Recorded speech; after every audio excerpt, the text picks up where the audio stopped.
Okay, guys, chart patterns provide a framework to analyze the battle raging between bulls and bears. The chart patterns basically allows traders or investors to position themselves accordingly. It allows us to identify the trend reversals, allows traders to forecast short-term and long-term trades. Okay, that's exactly what theory says. But in simple words, if I give you my explanation, the chart patterns are simply a graphical representation of like where we need to enter in the market, where we need to exit from the market. It gives you a signal that what is likely to happen next. In technical analysis, first of all, it's a part of a technical analysis, and in technical analysis, as you know, that all we do is we try to forecast future prices based upon the past prices. So in the chart patterns, what we do is we look at the past prices, we try to determine the structure of the market, we try to identify the patterns in the market, and as soon as we do so, we wait for a reversal in the market, we wait for a continuation of a trend in the market, or we wait for the entry position. It will help you to understand or spot your trades. It will help you spot your entry point. It will help you spot your exit point, your take profit point, and your stop loss point. So, in other words, you will be able to forecast for the short period of time whether you are an intraday trader or whether you are a swing trader. Like intraday trader or day trader are those who likes to open a trade, but they do prefer to close their positions within a day or maybe within 2 days. But they try to trade for the short period of time, so that's why they are called intraday traders. Like let's suppose if I'm an intraday trader, I will open a position and I will love to close it by the end of the day. So my target is not going to be very big. My target is going to be like very realistic for day trading. So I will be maybe I will be looking to target 30 pips, 50 pips, or 60 pips, or maybe 70 pips, depending upon the overall movement of that particular currency pair. So that's what short-term traders do, and you will be able to identify, or you will be able to spot the short-term entries or short-term trades after this webinar. Plus, let's suppose if you're a swing trader, swing traders are those who like to look for the long-term entries. They stay in a trade for a longer period of time than one day. They most probably hold their positions for 15 days or maybe 1 month. Most of the time, they enter in a market on a very bigger time frame, maybe on a daily chart or maybe on a weekly or monthly chart. So they hold their positions for a month or maybe even more than that. So they are not trading frequently. All like the only thing they are doing is they are analyzing the market for a day or two, and then they determine where to enter in the market and where to exit from the market. Most of the time, their take profit or stop loss is going to be bigger than the short term trades. So moving on towards the why these patterns are important. First of all, these patterns are important, as I said, that these are tools of technical analysis. It will help you determine the future prices based upon the past prices. Uh, and then more importantly, guys, these patterns are made up of support and resistance. Or in other words, let me rephrase myself. These patterns helps you like identifying the support and resistance. And for your information, the support and resistance, if you guys are hearing me for the very first time, the support and resistance, like let's suppose support is a level where prices can fall down, face a support, and can bounce back upward. And on the other hand, resistance is a level on where prices can touch the resistance or the upper boundary, so prices can drop down. So this is going to be a resistance, this is going to be a support. So these patterns will help us in identification of support and resistance as well.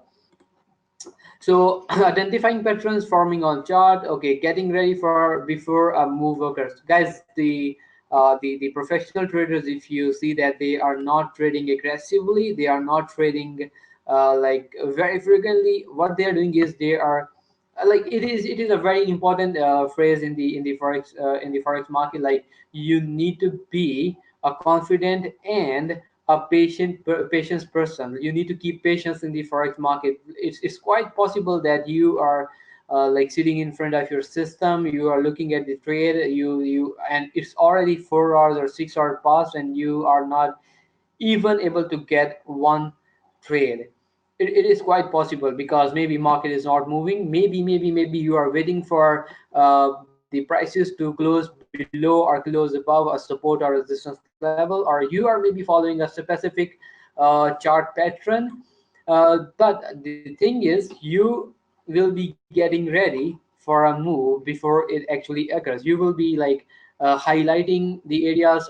The more we move on with the with this webinar, you will be able to understand, like particularly the beginners will be able to understand what I am talking about. I'm sure that the professionals, the pro traders are aware of the things I'm talking about.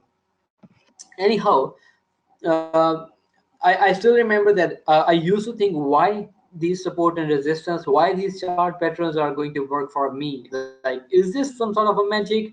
Like, let's suppose, guys, you one of you asked me that, hey Ali, what do you think about gold? What is likely to happen? And I say that, guys, we should stay bearish in gold below 1336 today.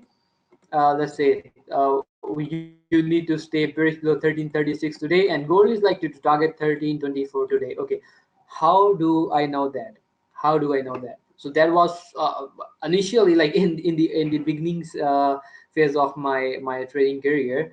I was like looking up to the professional traders, and I was like, I used to find myself amazed from the trading levels they were giving me. So I was very surprised, and then I started studying myself, and I realized that by the way, guys, I am a practitioner of behavioral finance. I have done my master's, like at the MPhil in the human psychology, and for the moment, I am also working on, like, my PhD is on behavioral finance, and I am studying the human behavior. So talking about behavior, I have realized that in the forex market, or in the stock market, or in any market, like whether this is the commodity, or whether, let's suppose, in the technology market or automobile market, there's a similar kind of behavior which is called a herding behavior. Okay, the herding behavior is something like, I will try to do something, like it's a human nature, we try to follow others. Let's suppose, if one specific song is trending, it is trending because I like it, you like it, your relative like it, my friends like it, so every one of us follow this particular song, and this song get famous. Oh, okay, let's suppose iPhone, like the Apple company just released iPhone X.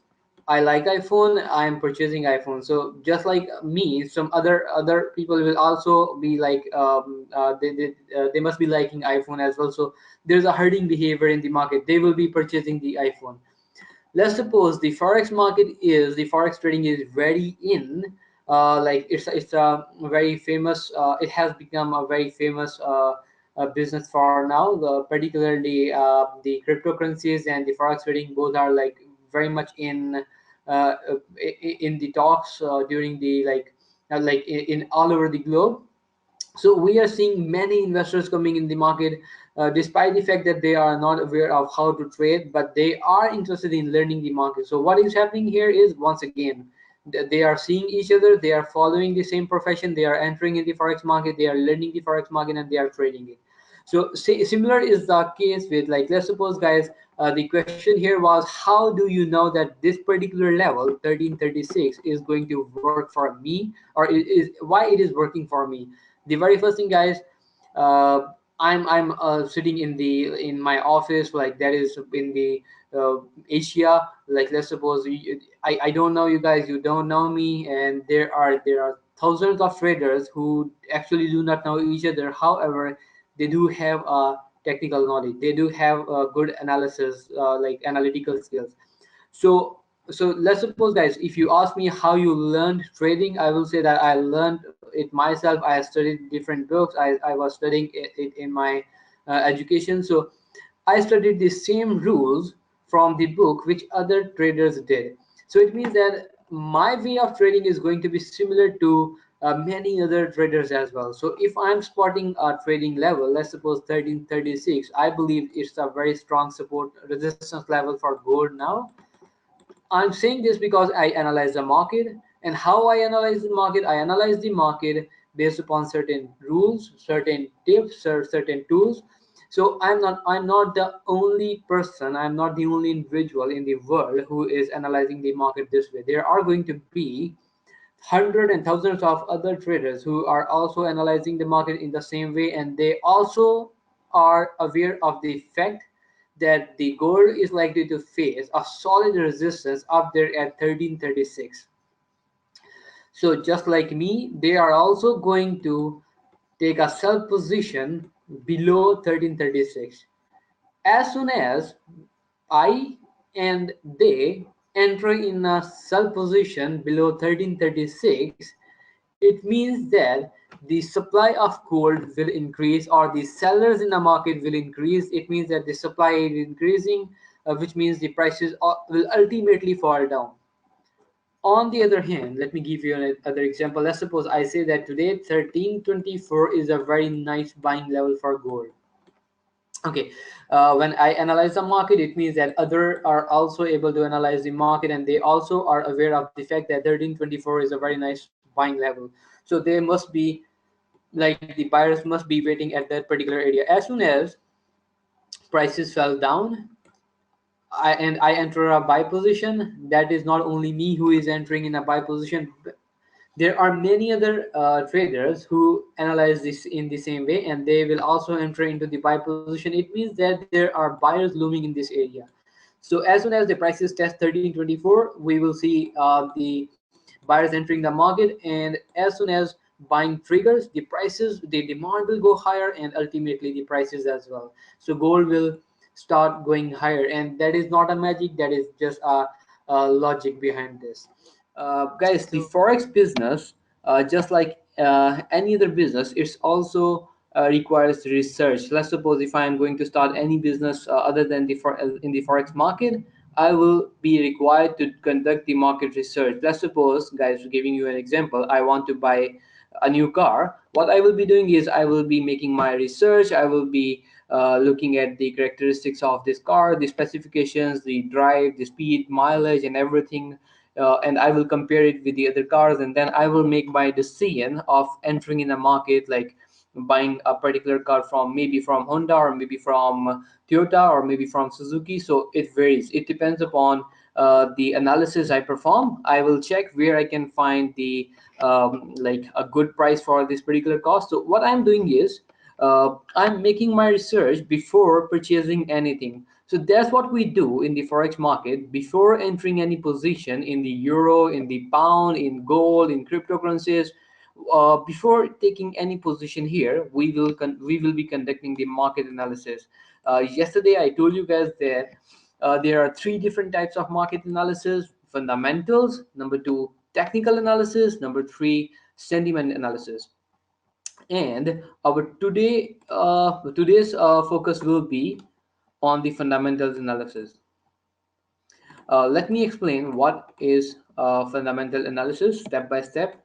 Okay, guys, everything we do, the reason behind performing the analysis is to forecast prices, whether this is sentiment, fundamentals, or technicals analysis. We are doing analysis for the sake of predicting the future prices. If I And why I'm doing so? Because I'm in a business. Like every other business, I will try to invest in a commodity. I will be investing in a business which I believe in future can give me a good return in shape of price hikes or in shape of capital gains. So that's the same case which applies here. We conduct fundamental analysis, and it's an attempt to forecast future prices based upon related factors.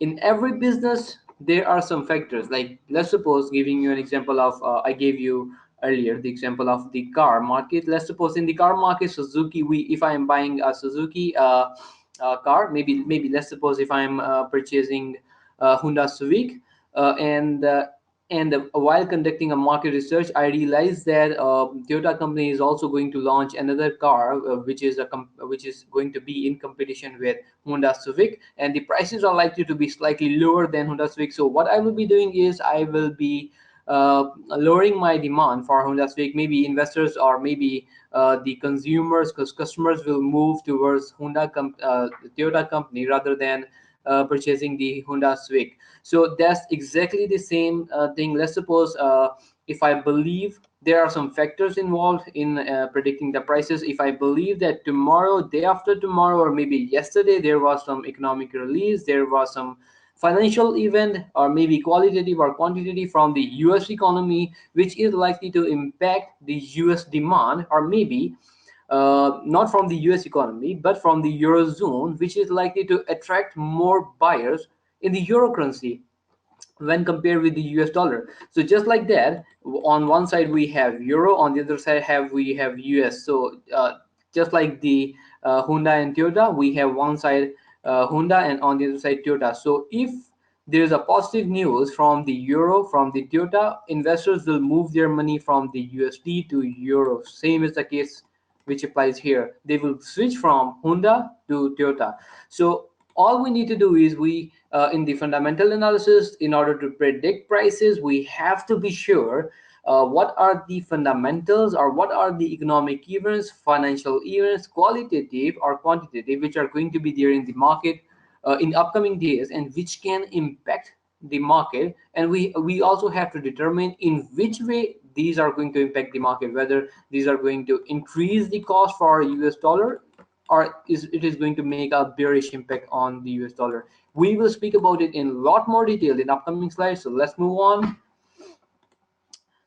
Okay, guys, here is basically in fundamental analysis, what we do is we try to forecast future prices based upon economic events and news, and we determine the trend of the market. Giving you an example of this thing, let's suppose, guys, today let's talk about Canadian dollar, because today we are expecting their monetary policy. I know that there is an economic event which is a monetary policy event. There's a news which is a monetary policy news coming in a couple of hours from the Bank of Canada. So I'm expecting them to like keep the interest rate unchanged where it was before. So there's not going to be any one-sided movement. However, there is going to be a fluctuated movement, up and side movement. The market may move dual side. So here, with the help of economic events and news in fundamental analysis, we try to predict or determine the trend of the market. If you remember, a day before, when I was covering the technical analysis and fundamentals analysis, I told you guys that the basic difference between technicals and fundamentals is fundamentals tell you about the direction of the market. Let's suppose whether USD, or let's suppose whether it's Canadian dollar, is going to be moving upside, or it is likely to fall down. What is going to happen with Canadian dollar? This is going to be determined by fundamentals analysis. However, where I need to buy Canadian dollar and where I need to close Canadian dollar is another issue, and that is determined by the technical analysis. So I hope that it is clear by now. Okay, a trader must recognize the key reports or political events which can move, or which are likely to move the market. Giving you an example, guys, on the daily basis, we see that there are like the global economies, whether this is USA, Canada, Australia, UK, Eurozone, all of them do release different economic events on the daily basis. And so that is actually one of the reasons why we see a fluctuation in the prices, in the exchange rate on the daily basis. Like in 5 minutes, you may see that the price of euro is going bullish, and on the next hour, the price may fall down. It is actually caused by the release of economic events. So to become a professional trader, to become a profitable trader, and to make consistent profits, we have to do some research. We have to do some effort, and these efforts include that we should have all the economic events of a specific currency pair. Let's suppose if I'm a fan of US dollar, and I'm a trader who only trades in the USD and euro, so I should have all the economic events which are coming from the eurozone and which are coming from the USA on my fingertips. Initially, in the beginning, like when I was a new trader, I know that it is actually hard for us to memorize or memorize these events. But what I was doing was I used to put down these economic events on my notepad, and even when there was a high impacted economic events, I was putting alarm on my mobile phone. There now there is like I am talking about my initial stages of trading. When I was trading in 2013 and 2014, there were a lot of Android, a lot of there was like lack of Android applications. But for now, there are so many applications which allows you to have an alert on economic event. Anyhow, what I was doing was I was putting alarm 5 minutes before the economic release, and I was making sure that I'm in front of system before the release of this particular event. And especially guys, it is very important to be in front of system when you have a position opened for that particular currency pair, because you never know which way market is likely to move. So when you are hearing the market and you are monitoring the news, so there are chances you can save yourself from uncertain movement. So moving on towards the most important fundamental information comes from the central banks, and this is an example of the Canadian monetary policy today. Guys, in this particular webinar, I'm not covering the monetary policy. One of the reason is that is a very vast topic. This has a we need a lot of time to speak about monetary policy, how you can determine the monetary policy, and what are the factors that are involved in determining the monetary policy, and how it actually impacts the market. So we will speak about it in the other in another educational talk webinar. But for now, we are only going to talk about some major economic events which are actually fundamentals that do impact the market. So let's start with the qualitative and quantitative fundamentals.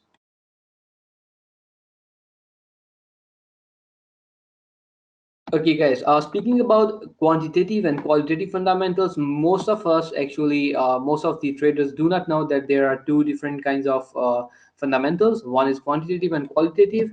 The quantitative fundamentals, as it is clear from the name, it's a quantity. It's something in numerical form, like something in numbers, something in figures.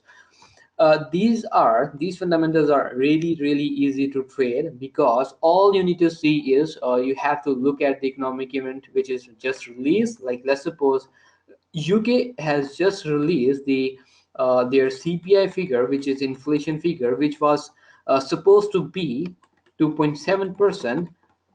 However, in actual, it fell down from 2.7% to 2.5%, which is actually not good for the sterling. Anyhow, the reason behind saying this is the quantitative fundamentals are really easy to trade, and they're really easy to act upon, because as soon as the market has released 2.5% inflation rate, which means that it has missed the forecast, it has failed to impress the market. So at the very next moment, I can enter in the market, I can sell the sterling, because I know that the 2.7% inflation rate was good, but 2.5% inflation rate is not good for the UK currency. So it is so for that particular reason, trading quantitative fundamentals are really easy, and even the beginners can trade it. But I will recommend it trying it on the demo account first, and as soon as you realize the importance of these economic events,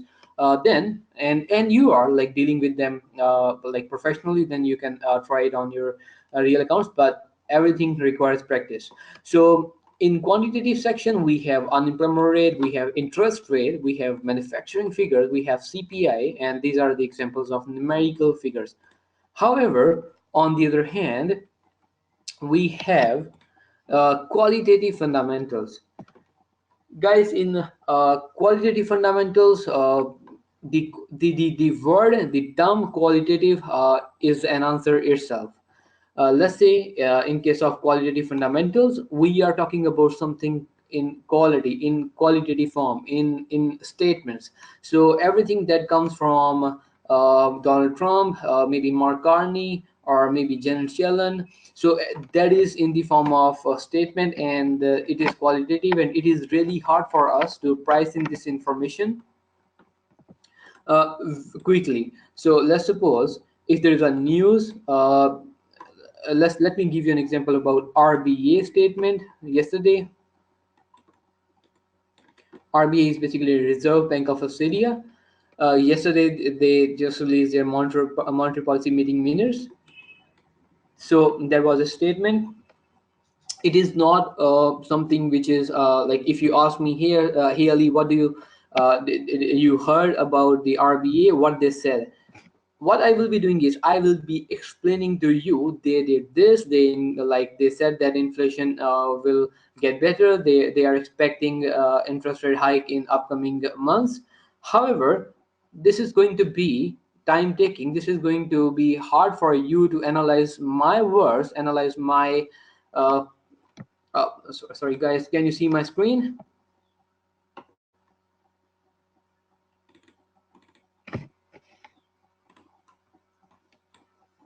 Okay, perfect. Let's move on. And I was saying that whenever we have a qualitative information from any economy, this is something which is which requires skills, which requires time to analyze it and to like take a trade. So all we can do is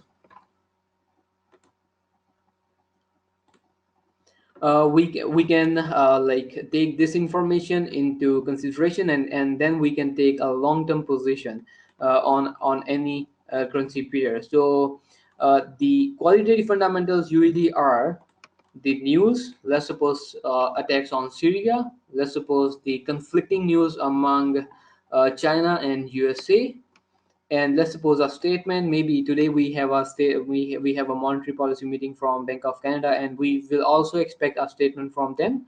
So then we have may have a breaking news maybe that Trump has responded to Xi, who is the president of China, that they are going to implement another round of tariffs. So this is breaking news. And then press conference, the usually we hear press conference from the central bank representatives. They speak about their stance on monetary policy, and also in the press conference they are open to take questions. They do take questions, and the people or media around them do ask them questions which are not structured. It means that they can ask them questions which are maybe which they were not ready to answer. Like let's suppose if there was any Mario Draghi was conducting a press conference, and one of us asked him like, "Sir, what do you think about? Are you going to hike the interest rate, or let's suppose, are you going to taper the quantitative easing in the upcoming meeting?" So this is something, and he replies back. He was not ready to answer it in coded words, but he actually said that yes, he is thinking of doing going for tapering the quantitative easing, which is going to shake the market. So press conferences are really important uh, for trading point of view. So guys, here's a tip for you guys. Whenever we are dealing with qualitative fundamentals, all you need to do is you need to keep patience. You have to wait for the market to absorb this information. Whenever there's a press conference or a statement, you have to wait for the market to finish this press conference, because there is a chance that you heard that there's a like they are hawkish about their monetary policy, but as soon as you take position, you heard that in the second or third or fourth question they said that they are going to be dovish. So your position, which was supposed to go there, has now dropped massively. So all you need to do is you have to be careful to enter a position before or before or during the press conference. It is very much appreciated if we enter the position by the end of press conference after hearing everything. So moving on to verse, the fundamentals and most important economic events. Guys, if I talk about most important economic events, like I am usually asked, Haley, what are the most important economic events I should consider watching them? So I normally say that you should look for the monetary policy, even never ever miss a monetary policy, even like if you remember in September 2017, there was a monetary policy even from Bank of Canada, and they unexpectedly uh, change their interest rate. They increased their interest rate unexpectedly, and we saw a massive demand of Canadian dollar. And which, if like I was fortunately, I was there in the market, and I was able to trade this particular event. So this is the idea behind, like, you should never miss the monetary policy, even whether you are in trade or whether you're not in trade. This is likely to give you some highly profitable trades. On the other hand, the inflation figures are really, really important to watch.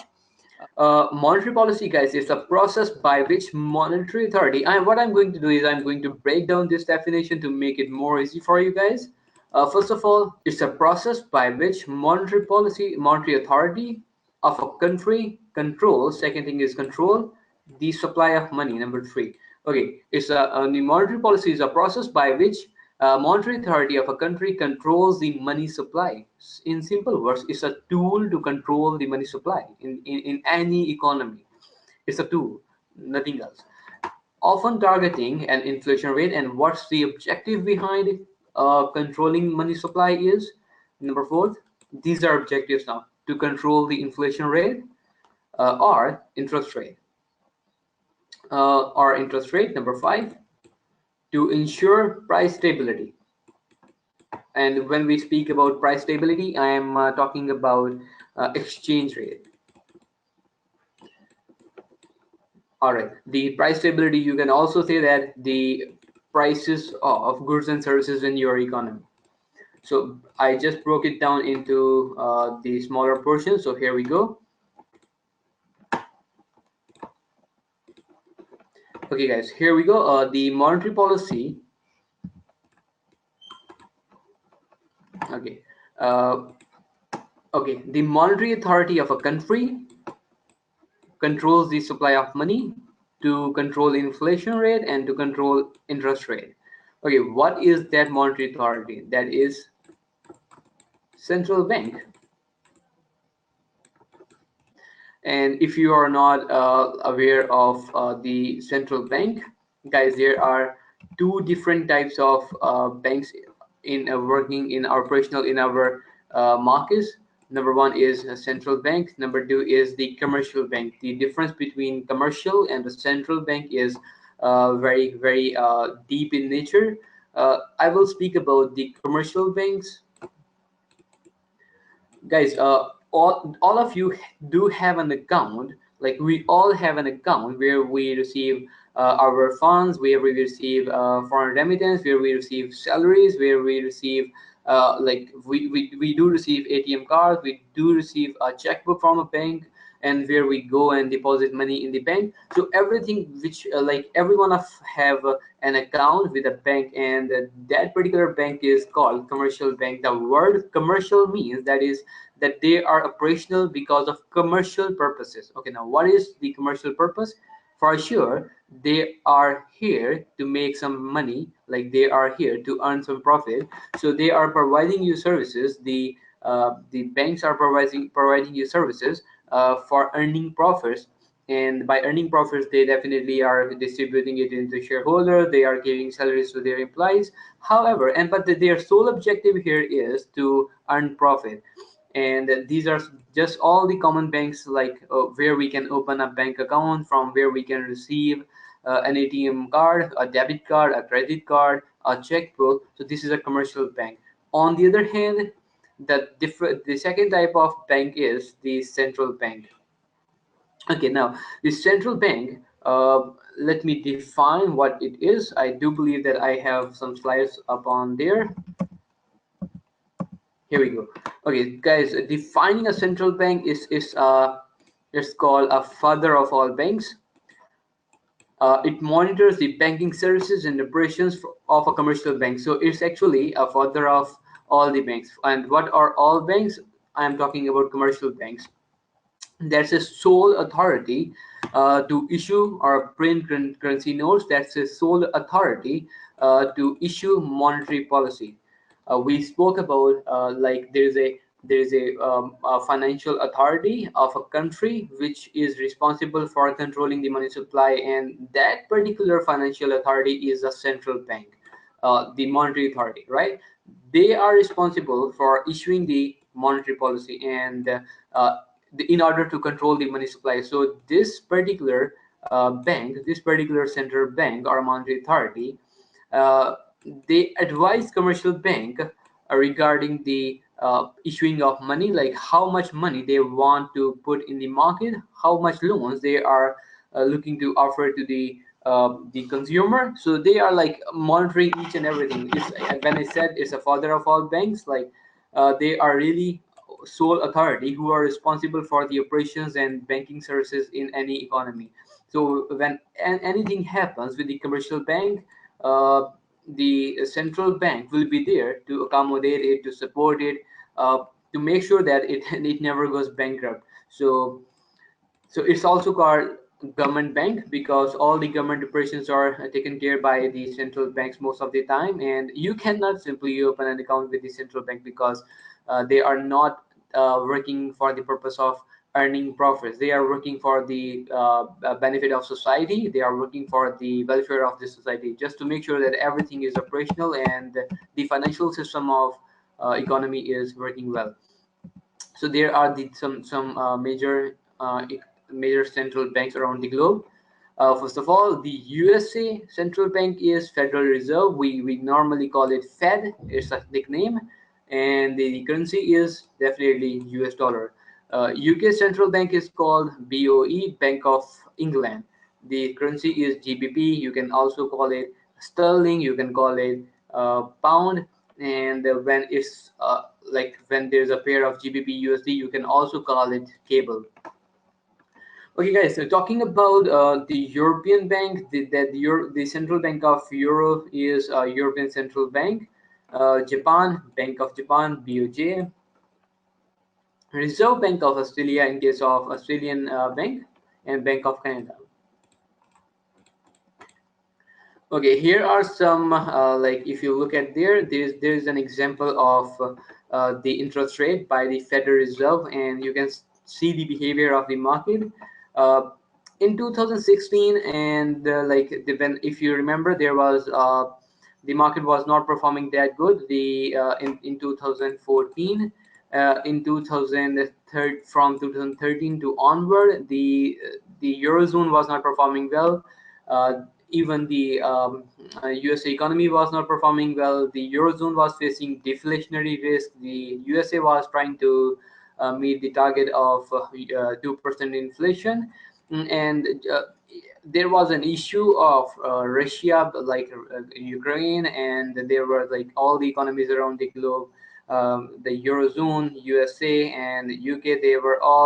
Uh, they were all implying they were imposing sanctions on Russian economy, and they were actually like in some sort of war sentiment. Okay, the second thing that was happening during 2014, I do remember because I was actually trading at that particular time frame.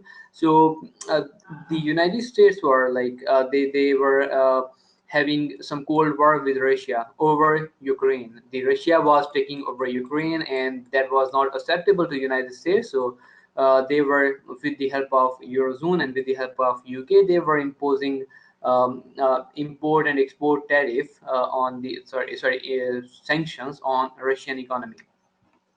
So apart from that, there was some issue in the UK economy. The Scotland was having a referendum to get separated from UK. However, later on they failed to do so.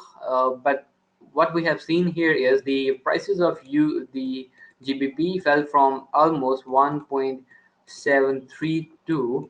You can see here like the prices fell that sharply. But anyhow, in 2014 or 15, by the end of 2014, the prices of UK into USD was somewhere around 1.73. So after that, if you look at the behavior of the market since 2016, the interest rate was like they dropped their interest rate from 1.25%, and they kept that lower. But since 2016, the market conditions started getting better, and they started hiking the interest rate. And if you see, there is a upward trend in the interest rate. Like as I told you in the beginning, that when you are monitoring them, when you are following episode 1, when you are following episode 2, you start understanding like what to expect from the central banks in the next meeting. Like let's suppose if you see here, the behavior of the market here was like they were expecting that, that is actually forecast in each and every meeting. These are coming after one and after month and months. So here we were expecting them to hike the interest rate. You can see they just rose their interest rate in December 14 from 0.50% to 0.75%, and then again after a gap of 1 month they just hiked it to 1%, and then again with the gap of 1 month they just hiked it to 1.25%. Like there was a massive increase of 25 base point, right? And then again after a gap of 3 months they hiked it to with like 25 base point again, and then again after a gap of 2 months 1.75%. So what do you expect? That is actually March 21st. So what do you expect from them in their upcoming meeting? For sure, another rate hike, right? So if you are able to understand like their behavior, you will be able to take the movement. So you can say that investors are like the long-term investors. Guys, there are different types of trading, like different types of traders with different nature of trading. Some are intraday traders, some are just scalpers, some are swing traders. And swing traders usually take their positions based upon interest rates. Like they may buy US dollar to sell it by the end of 2018, because they must be expecting US dollar to go, maybe if it is trading somewhere around 84 now, let's suppose dollar index is trading somewhere around 85, 84, they are expecting it to go up to 100. Or maybe they are expecting the dollar, like in their countries, to go from this low to this high, so are just buying it here to close it here to take profit. So that's how you can predict the monetary policy behavior. But we are going to speak about uh, how you can expect them, like how you know that in the next meeting they are going to hike the interest rate, or whether they are going to think of lowering the interest rate. Let's speak about it. We just spoke about the central bank. Let me tell you the types of monetary policy, and then we will take a look at the economic events. Okay, guys, there are two different types of monetary policies: expansionary and contractionary. You can call expansionary monetary policy, like in the forex market, in the investment market. There is a specific term which is used for the expansionary monetary policy, which is called dovish policy. And the dovish policy is when the central banks are trying to increase the money supply in market. That's why, like in other words, in theory, like in the books you will find expansionary monetary policy rather than dovish. However, in the different, like in our, like even on the forex.academy website, you will find analysts using the term dovish monetary policy or hawkish monetary policy. So it is important for you to understand what is dovish and hawkish. So when we speak about dovish policy, this is actually expansionary.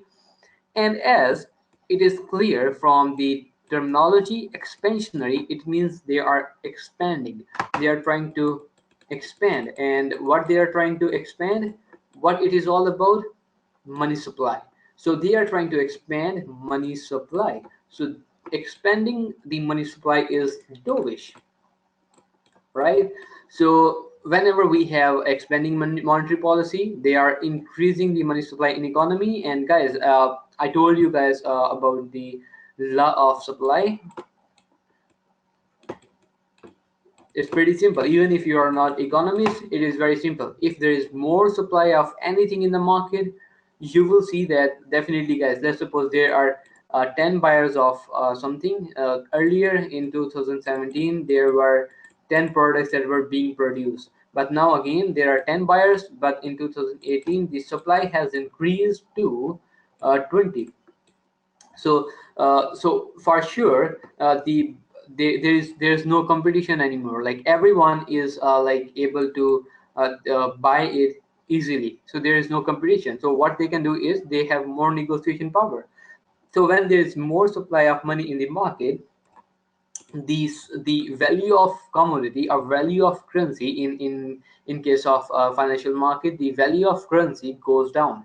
Like supply is, there is more money in the market, the worth goes down. Like, and that is actually called inflation, because everyone will have more money. So everyone will be making more purchases, and the demand will go higher for goods and services. So the prices of goods and services will go higher.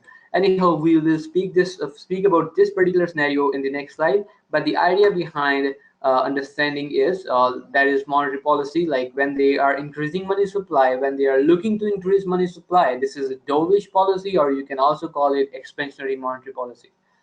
Second thing is contractionary monetary policy. Okay, contraction, guys, is as it is clear from the name, contraction. They are like squeezing the supply of money. They are reducing the supply of money in the market. Whenever I say market, I'm talking about economy. Like if I'm talking about the Federal Reserve is trying to apply contractionary monetary policy, it means they are trying to reduce money supply in the market. And what is market? Market is the whole United States. All right. So in other words, the terminology that you will observe, which is being used in the financial market, is hawkish. You will often say that the Federal Reserve chair now, that is Pauls. Earlier it was Janet Yellen. Let's say the Pauls is looking to like the Paul just gave a idea of hawkish monetary policy. He is expecting hiking the interest rate in future. So that is actually a hawkish monetary policy. So whenever you see the market is like they are applying the hawkish monetary policy, or they are applying the contractionary policy, it means that they are squeezing, they are reducing the money supply in the market. And whenever there is less supply of something, for sure the currency will get stronger. For big, even if it like even if we speak of uh, iPhone, let me, it's a simple example. There are 10 buyers in a market, there are 10 iPhones in a market. It's okay, everyone has the potential to buy iPhone, and they got one iPhone for each customer. But let's suppose now there are 10 people who wants to buy an iPhone, but there are only 5 iPhone being produced because the company, because the central bank has reduced the supply of currency. The central bank has reduced the supply of iPhone. So now every second person, like there are 5 iPhones, so there are 10 buyers in the market. They will say that let's suppose if the cost of iPhone is $100, sorry, $1,000, maybe some of them will say that okay, I am willing to pay 1,100. Or maybe the shopkeeper will say, the company will say that we are willing to sell it for $1,200. If you want to buy, just come ahead. So maybe 7 out of 10 will agree even for $1,200.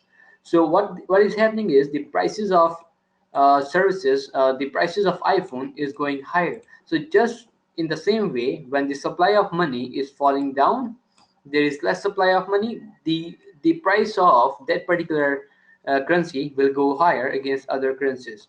So that's what actually happens whenever whenever a central bank releases releases like the monetary policy, where they say that they are going to reduce money supply. You will see exchange rate going higher. Just like here is an example. Okay, you can see here that since 2016, the Federal Reserve is hiking the interest rate from 0.50% to sorry, 1.75%. And if you look at the euro US dollar, you will see a sharp downward trend in the market, and that's what I showed you guys on the chart. Here it is.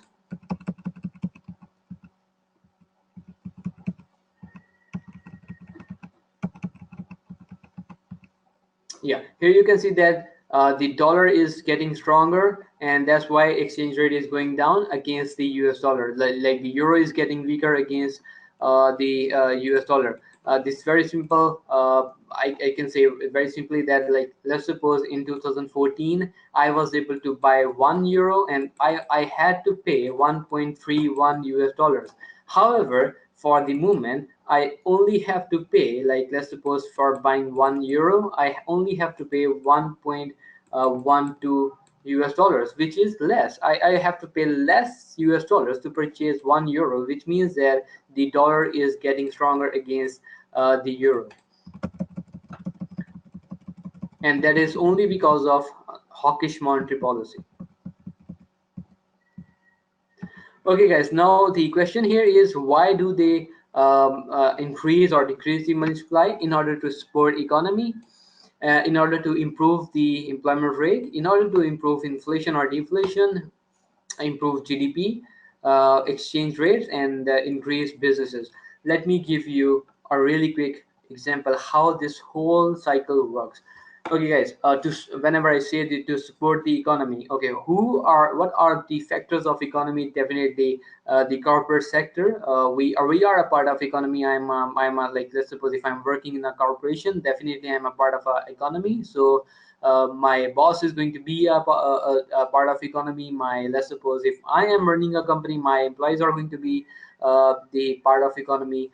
Every one of us are part of economy. So in order to support us, central banks takes a decision to increase or decrease the money supply. Let's suppose a company A, there is a scenario, like, let's suppose uh, there are in 2016 there are 100 people who are unemployed, and in 2016, once again, the production is, that is unemployment rate, the GDP is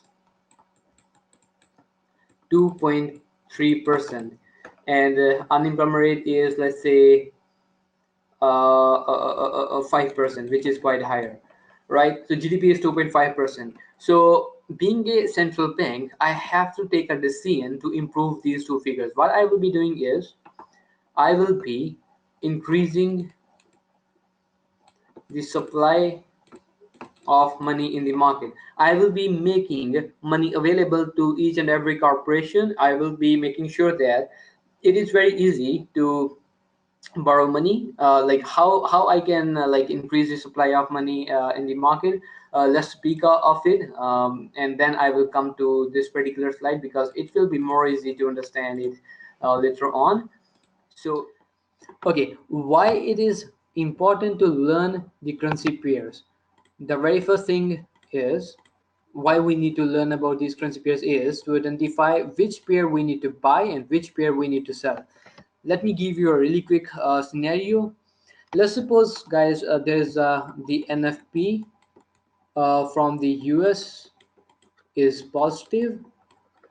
And as you know, guys, if you have traded the NFP, there is going to be a really quick movement. That is going to be a game of milliseconds, and you have to decide which pair to buy and which pair to sell.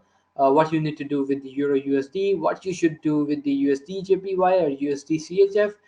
You have to decide it in the time span of milliseconds, right? So let's suppose the NFP from the US is positive, is positive enough to drive like 100 pips movement in the US dollar in each currency pair. So what you will be doing with the Euro USD, USD JPY, GBP USD, right? So we have to determine really quickly. Let's say XAU USD. By the way, guys, XAU USD is a gold. Okay, so we have to determine, whenever there is a news, we have to be really quick to click the buy or sell button. So it is really important for us to understand the movement of the currency pairs. Let's suppose in case of Euro USD, if the NFP is positive, we will see a stronger dollar will get stronger, right? So in that particular case, because the dollar is in the denominator, it will drag the exchange rate downward. Guys, when I was new in this forex market, it was really hard for me to understand uh, how market is likely to react and how exchange rates are determined. Let's suppose I was not able to understand why we need to sell Euro USD when there's a positive NFP. Like, it makes sense to me, really clear now. But in the beginning of my forex career, I was not able to determine like why should I sell Euro USD, because I'm seeing USD and I was like buying it. So there was a lot of confusion in my mind. So I gave it a tug of war uh, scenario. I usually call it a magnetic technique for my students. Let's say magnetic technique. Okay, why I call it magnetic technique, guys? That's the reason. Let's say Euro is the first currency and USD is the second currency in the chart. So let's say the prices are 1.15, and when there's a positive NFP, it's a positive, the dollar is expected to get stronger. So when the dollar is expected to get stronger on the in this currency pair, dollar is the second currency on the lower side. That's Euro, that's dollar, right? USD. So applying the magnetic technique here, the dollar will drag the exchange rate downward because the dollar is downward. Dollar is getting more stronger. And if I apply the tug of war sentiment here, that's USD, that's Euro. Whoever is stronger will drag the exchange rate downward. If that happens, the dollar is on the downside, it will drag the exchange rate downward. So what I need to do is I need to sell Euro USD. All right, giving you another scenario. USD CHF. That's a different scenario, right? Let's say the prices are 0.78, and now the dollar is likely to get stronger, but the dollar is the first currency. Dollar is on the upper side, USD, and in denomination we have CHF, Swiss franc, right? Now in that particular case, in that game, in that tug of war game, this USD is getting stronger, so it is expected to drag this person here. It is expected to drag this exchange rate upside. So all I need to do is I need to buy here because I believe that the exchange rate will go higher to maybe 0.79 or maybe 0.80, right? So for that particular reason, I will be entering a buy position. So once again, summing this up, guys, it is important to learn the currency pairs because we have to determine really quick that which currency pair we need to buy and which currency pair we need to sell. Let's suppose there's a NFP figure which is negative. It means in case of Euro US dollar, all we will be doing is there's a negative NFP. It means that the dollar is getting weaker, Euro is on the upper side, the exchange rate will go higher. So I will be entering a buy position. Secondly, in case of USD JPY, there's a negative NFP. The economic indicators are weaker for US dollar. The dollar is going to get down. It may fall down. So what I will be doing is I'm expecting that the Japanese yen, which is stable, which is stronger against the US dollar, will drag the exchange rate down. I need to sell the Japanese yen. So that's the reason we have to understand the currency pairs. I hope this makes sense to you guys now. Moving on towards the live example. I just took this screenshots for you guys. This is a chart of dollar index. If you see that the dollar is getting stronger, right? So in this scenario, if you look at the Euro JPY, sorry, Euro USD, first of all, you will observe that one currency pair is falling down while the other one is getting bullish, right? So in case of USD JPY, we should enter a buy position while in case of Euro USD, we should be entering a sell position. We should be short selling it to earn profit. So that was the live example of this. These are some types of currency pairs. The major currency pairs are like Euro USD, USD JPY. You will be able to find them on your MT4 chart. And these are some types like minor pairs which are with the Japanese yen. We can also call them the cross currency pairs.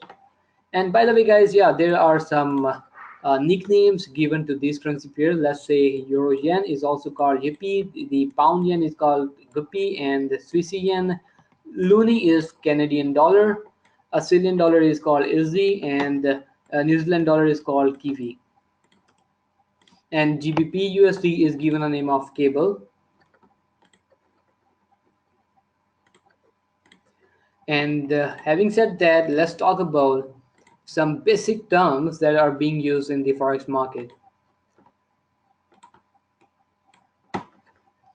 Okay, first of all, if we talk about spread, which is already cleared, ask minus bid, the difference between the buying and the selling price is spread. All we need to do is we need to make sure that the spread is minimum. Okay, guys, pips is basically when we talk about the profit that I made, I will never talk about like if we have to determine the performance of a forex trader or an analyst, we never talk about how much money he is making. Let's say we only talk about how much pips he has made, right? Let me give you an example. What is pip? Pip is the minimum fluctuation in the prices of goods and or services. In that particular case, the minimum fluctuation in the prices of a currency. Taking an example of taking an example of Euro US dollar, the price of Euro US dollar is 1.1800. What can be the minimum fluctuation in the Euro US dollar? It can be 1.1801, and it can be 1.1799. So we can expect this is a one. This particular decimal, the fourth decimal point, is a pip, right? So in that particular case, that is one pip. And let's say if we talk about if I place a buy position in Euro US dollar at 1.1800 and I close my position near 1.1810, the difference between this is 0.010, right? So this is, if this one is 1 pip, so in total this is 10 pips. So guys, in this forex market, we don't talk about how much profit the particular trader is making. We always talk about let's suppose if I'm recommending you a trade, I will talk about you will be making 10 pips, you may be making 20 pips or 30 pips or 50 pips, and based upon that it actually depends upon the capital of your account, like how much money you will be making. Let me give you an example. If I'm trading with 0.10, there is going to be a trader A who will be trading with 0.10 trading lot, and the trader B is trading with 1 lot, right? Both of them have earned 10 pips. But in case of 1 lot, that is going to be, by the way guys, 1 pip in case of Euro USD, 1 pip is equal to $10. So in that particular case, the trader B will be making $100. In case of earning 10 pips, he will be making $100. However, in case of trader A who just placed the trade with 0.10, will be making $10 with the 10 pips. So that is one of the reason why we never judge the performance of a trader based upon the money he is making, but based upon the number of pips he is earning. The reason behind opening 1.10 lot can be the trader A has only 1,000 US dollars in his account, while the trader B only has, not only actually, trader B has $10,000 in his account. So he's opening a trade with one lot, while on the other hand, the other guy, the trader A, is opening trade with only 0.10 lots. So there's the pips. That's what we call pip. And then we have bears, bulls, bearish, and bullish. Okay, guys, in the forex market, the sellers are known as bears. And when I say that the market sentiment is bearish today, it means that I'm expecting market to fall down. I'm expecting a selling behavior in the market. And if I say that the market is likely to be bullish today, the gold is likely to be bullish today, it means that I'm expecting upward trend in the market. I'm expecting buying in the market. So in simple words, bears are sellers while the bulls are buyers. And bearish means selling market, bull means buying market. Then we have liquidity and volume or volatility. Okay, guys, volatility and liquidity both are interrelated terms, and both are highly important for making money in the forex market. For example, liquidity or trading. Okay, first of all, let's talk about the trading volume. Guys, let's suppose in this market there are only 10 buyers or sellers, while on this market there are 100 buyers or sellers. So it means that if I have something to, let's suppose I am selling iPhone. If I want to sell an iPhone, there are only 10 buyers.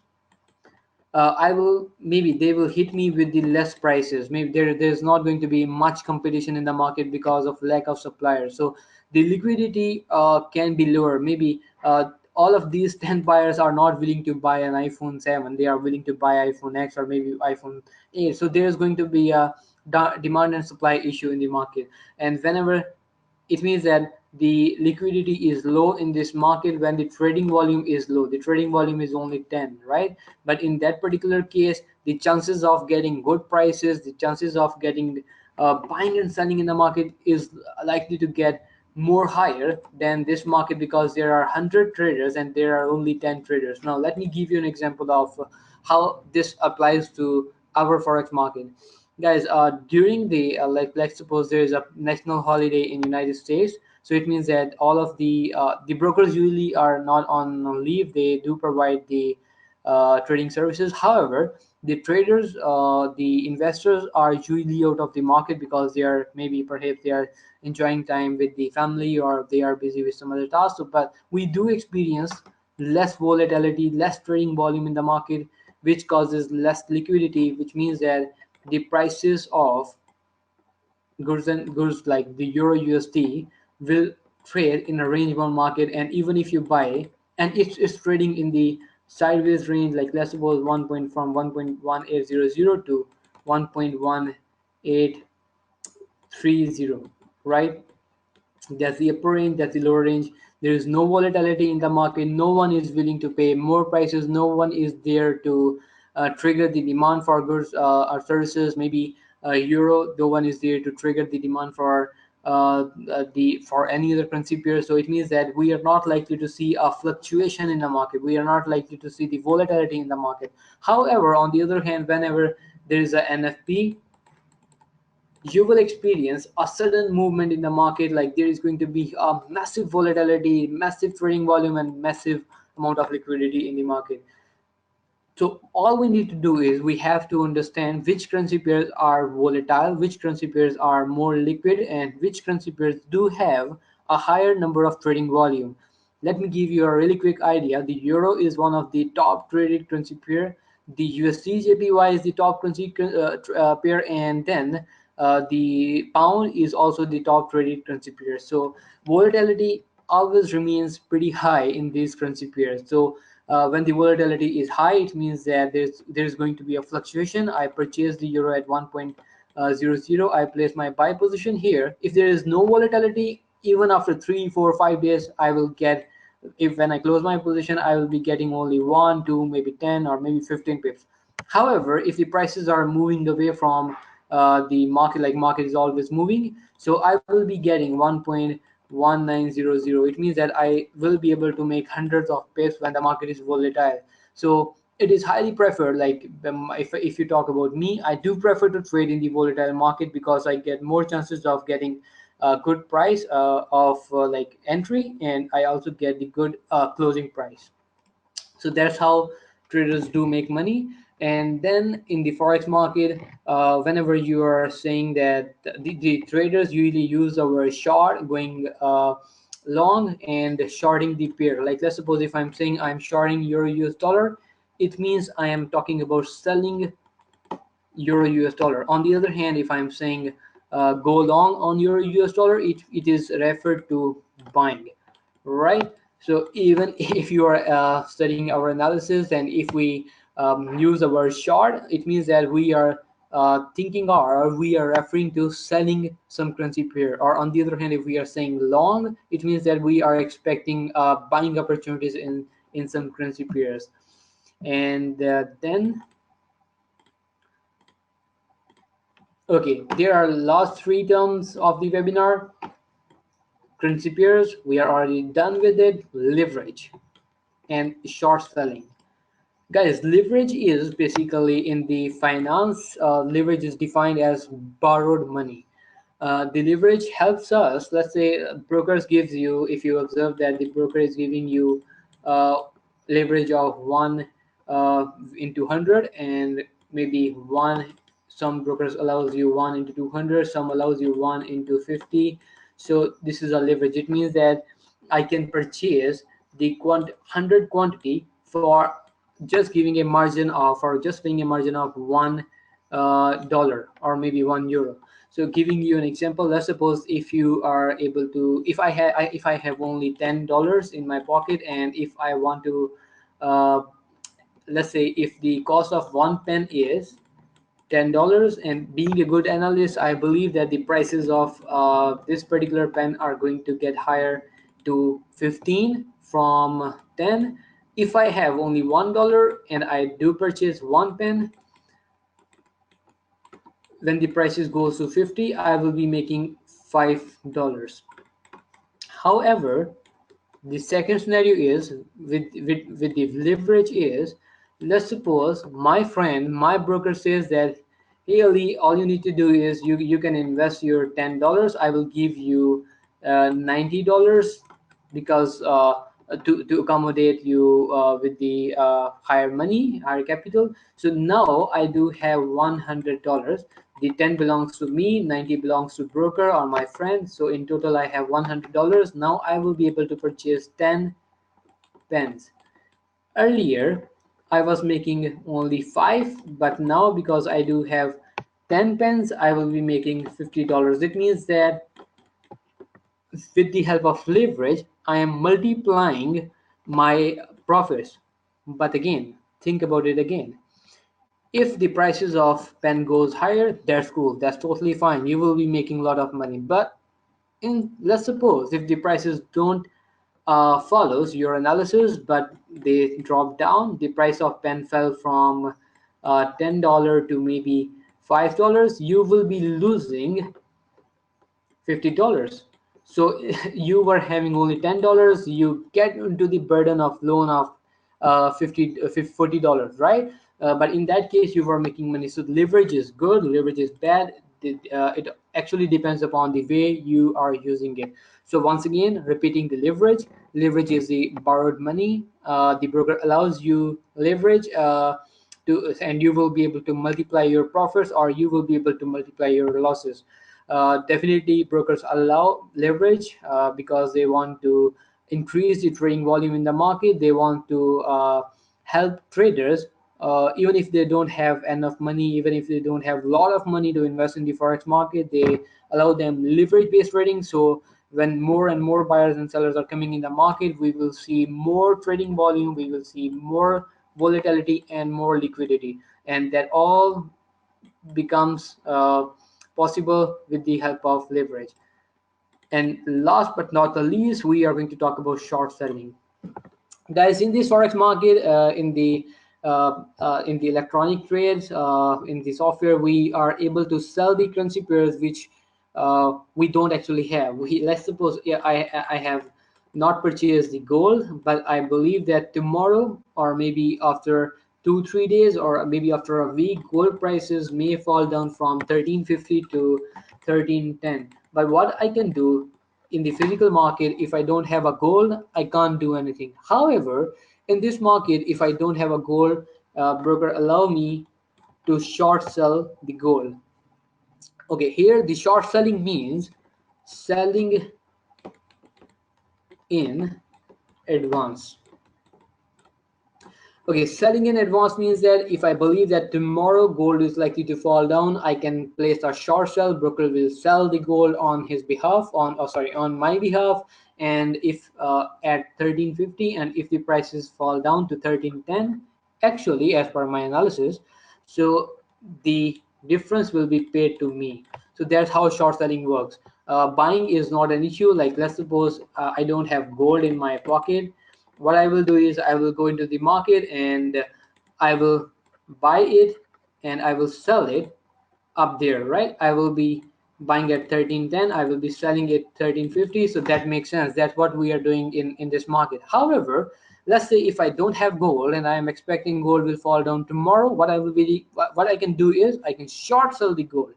And when I short sell the gold, it means that broker is selling gold on my behalf in advance, and broker will buy it back when the prices are again at your level. So that's how you will be making money. So these are some basic terms which are used in the forex market, and which, if you are a newbie, even if you are a pro, you should have a knowledge of these terminologies. And I believe that's it for today. But in the upcoming webinars, we are going to have a lot more discussion on the technical analysis. We will be explaining how to trade different economic events, how to predict different economic events, how to predict the monetary policy, and how to like analyze the market technically to predict the future prices. Plus, we will also be having a sessions on the sentiment analysis. All you need to do is you have to follow us. Just stay tuned, subscribe to our webinars, and I see you guys again in the next webinar.